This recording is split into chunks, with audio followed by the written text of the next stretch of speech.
Hello mga ka-journey, welcome back to my vlog, Jen's Journey.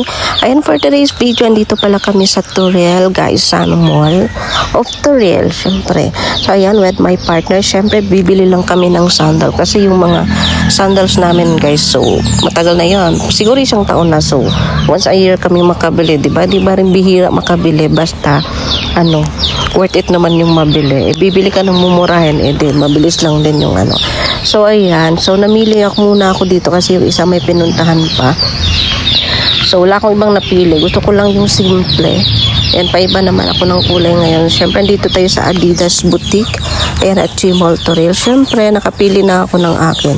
Hintayin ko na lang yung sa kanya kasi kailangan siya yung mamili. Ayokong mamili ng para sa kanya, baka mamaya ayaw naman niya, hindi niya magustuhan. So ayan, hintayin ko siya. So marami dito, no, so medyo may price lang talaga kasi nga original naman siya Adidas. So yan yung napili ko. Siyempre on the way na siya. Ayan, galing siya doon, may tiningnan siyang relo siguro. So ayan, di siya nakabili. So ayan, dito na kami at namili na siya. Siyempre ako pa yung nakabayad. O diba, di pala ako makabayad, basta mamaya gaganti ako. So ay nakabili na kami ng 2 peraso and pauwi na kami. So ayan mga ka-journey, to be continue tayo, and pag uwi namin, syempre hapon na. Ayan, namili na lang ako ng lutuin. So di ko alam kung anong maluto ko. So tingnan na lang natin kung anong pwedeng mabili. Syempre pumunta ako sa tindahan and sumama pa yung asong adopted. Ayan, shout out. Pupunta pala ako sa Uning Store. Ayan, may mga tinda, may doon, may mini market doon. Parang may tindang mga gulay doon. So mamili tayo kung anong pwedeng mabili. And nag-iisip ako kung anong pwede, kasi kung ako lang okay lang kahit ano. Pero yung isang tao, yun mapili sa sa ulam. Kaya tingnan natin. So ayan, shoutout pala sa lahat, and please subscribe my channel Jen's Journey, and please click the notification bell para lagi kayong updated sa aking mga uploads. So ayan, andito na tayo sa Uning Store. Ayan, dyan yung market niya. So maganda dito sa bukid, guys, ngayon kasi may mga ganitong tindahan na hindi mo na kailangang bumaba pa sa sa talipapa na kagaya dati. Punta talaga sa like Mintal, yung ganun para lang mag-grocery. Pero ngayon dito na, meron na mga kapitbahay ko lang. Lapit lang dito sa amin to. So meron na lahat ng kailangan. May mga karne, isda, mga frozen, ayan, like hotdog, tocino, lahat-lahat andito na. Syempre kumuha lang ako dyan ng carrots. So isa lang yung carrots kinuha ko kahit pansahog ko lang, no. So magluluto na lang pala ako ng minudo, sa Bisaya is ginamay. So bumili lang ako ng isang carrots and bumili ako ng konting karne. So pansahog lang, and damihan natin yung gulay. Syempre potato, ayan, beside the highway lang to, malapit lang sa mga gusto. Ayan, na-amaze ako sa isda kasi ang haba, tingnan nyo. Ang haba ng isda, no? Parang ahas. So may mga isda dito, may black meat, may mga frozen din, and may mga fresh na isda. So lahat-lahat na andito, kaya punta na kayo dito. Sugod na kayo sa Uning Scotcha Store. And may mga frozen din. So ayan, bumili din pala ako dyan ng hotdog. Kasi minsan pag umaga kailangan may hotdog. And pwede rin pang sahog ng fried rice. So pinili ko na yung Virginia. So isang Virginia na siya, 250. So matagal din naman yan, maubos mga ilang lutuan din yan. Ako kasi mahilig ako sa hotdog na pula. Nagsawa ako dun sa sa chicken hotdog. Kasi nung nasa Malaysia ako, panay chicken, walang pula na hotdog dun Kaya dito pag sinagad-sagad ko na yung pulang hotdog. So ayan, may iba rin kasing customer kaya naghintay lang. May tuba din, ayan. Yan yung coconut wine dito sa bukid. Fresh yan.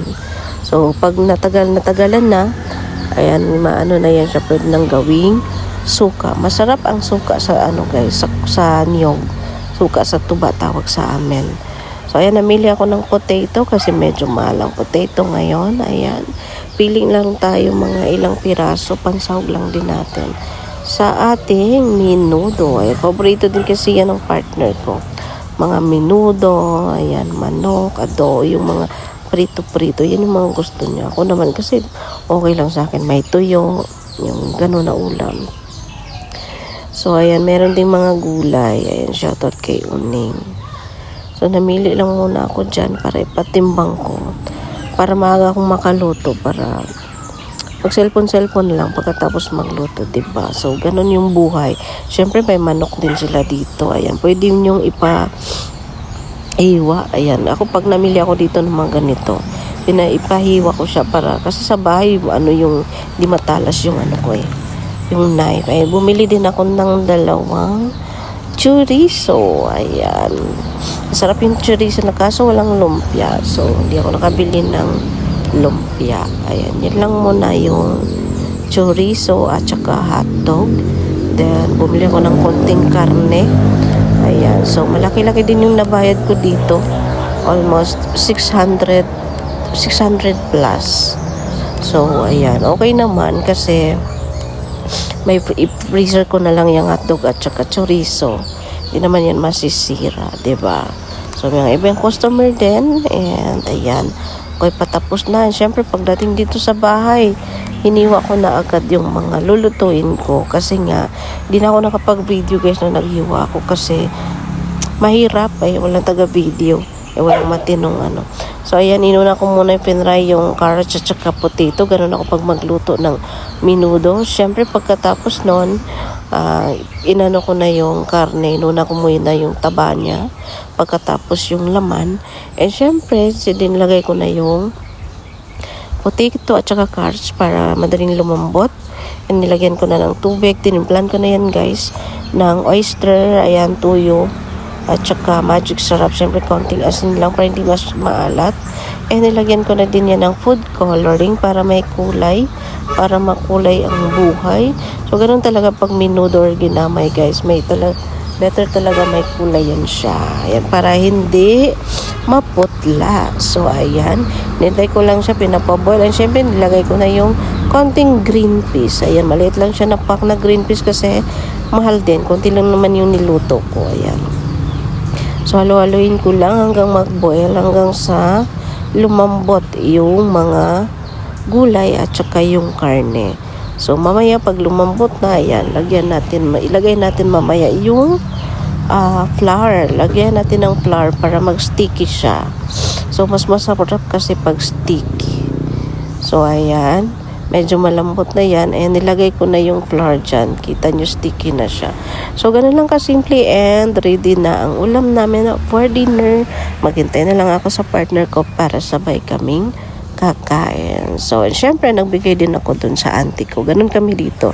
Bigayan ko kami kahit anong ulam. So, thank you for watching everyone. Bye-bye.